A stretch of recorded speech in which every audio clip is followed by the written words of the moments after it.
In the name of the end of potentially the greatest TV show of all time, I wanted to take a deeper dive into one of the things that it does the best, the cold open. A popular way to open your episode of your show or your movie, but like many things in the ways of making movies, it's a lot harder to execute than it seems. Yeah, well, that's just like your opinion, man. The name cold open likely comes from what it does.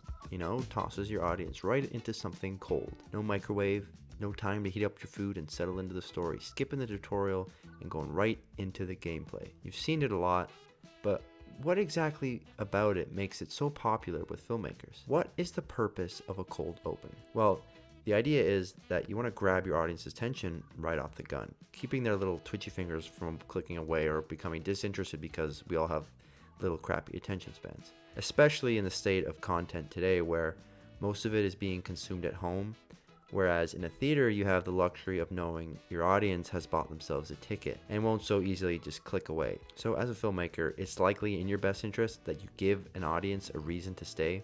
So the cold open is a great way to do that.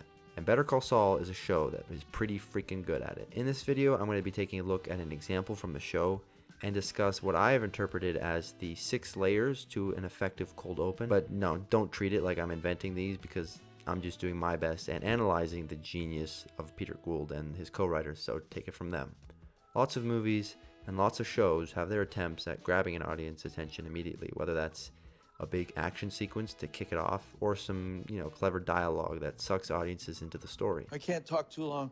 I gotta poo. That opening frame or the opening line can't really be stressed enough. With a good opening, you can hook your fish and then begin reeling them in. Once you do that, you have a better chance of keeping them interested for the rest of the runtime.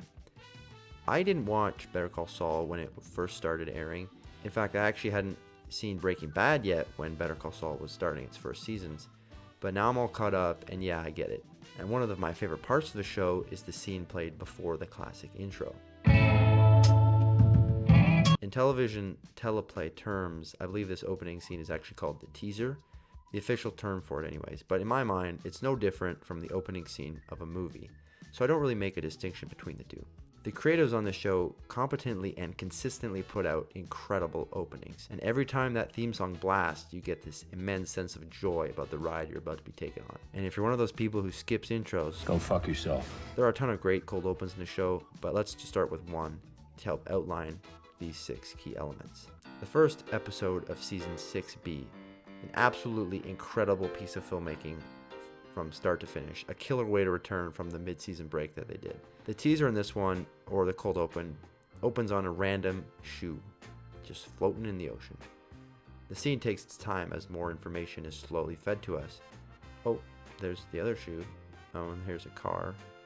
When you watch this, immediately you start asking questions. What the heck is this shoe doing floating in the ocean? Immediately, this scene fulfills my first takeaway to what makes a good cold open. Get your audience to ask questions. Likely the most important element, and unfortunately also probably the easiest. What's cool about this first step is that I actually don't think the questions matter. So long as you create a question, then you've brought yourself a level of engagement from the viewer. Because as soon as something forms in their mind, why is there a shoe in the ocean? Then they will stick around for a bit longer in hopes of the answer.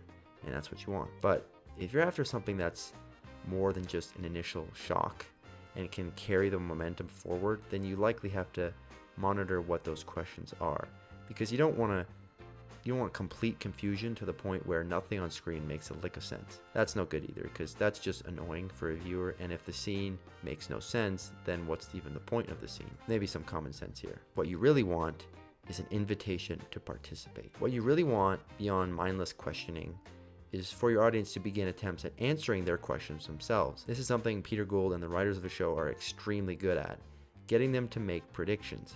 If you can get your audience to make predictions in their minds, predictions about what they see, predictions about what is going on, then you've basically won. Because this means that they are participating and they are engaged, which is the whole point of a cold open, right? And one of the coolest ways the creators of the show are able to do to invite the participation from the audience is by taking advantage of what the audience already knows. Leverage what your audience already knows. If you're smart enough to catch whose license plate it is at the end there, then you might start making theories.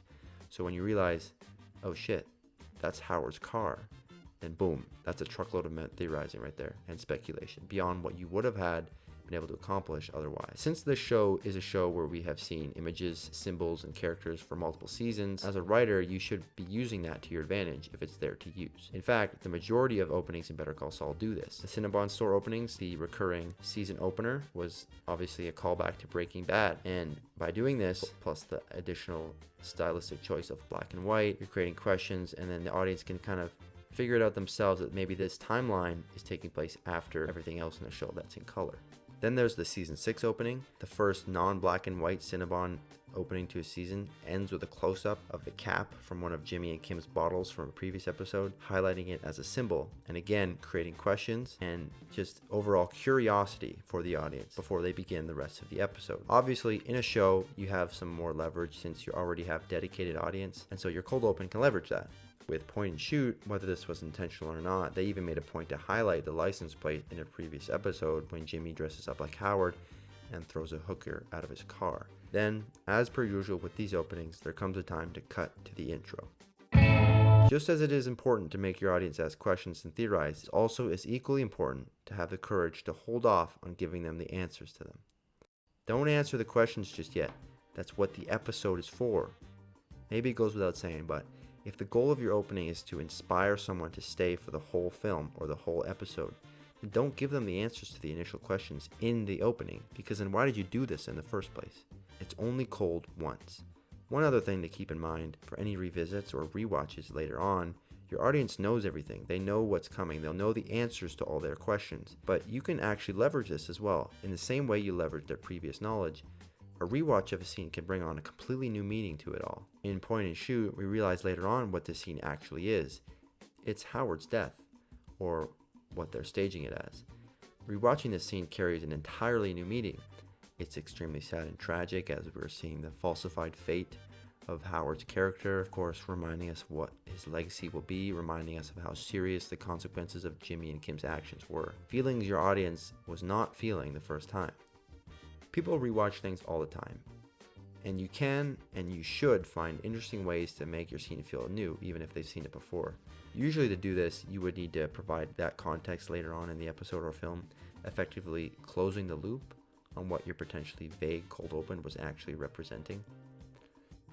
Yeah, and also good filmmaking helps too. And finally, the last element might be basic, and it really applies to everything, but good cinematography, good directing, and production design can likely carry your cold open in ways the screenplay can never achieve. Key images or symbols are also common in Better Call Saul cold opens. They're often highlighted through clever cinematography with clever shot choices and camera moves. The importance of editing also comes into play as well. Being able to control the pace, you control the timing of your moments, and thus control when your audience begins their questioning and when they are cut off. Every episode of Better Call Saul has a masterpiece of a cold open. It's fun to analyze them, and if you found you learned something from this video, then all I can say is that I actually don't really care. I've only outlined all this to help myself out in my own filmmaking, so you guys are just freeloading off my hard work and research. If only there were things you could do to pay me back, that'd be nice.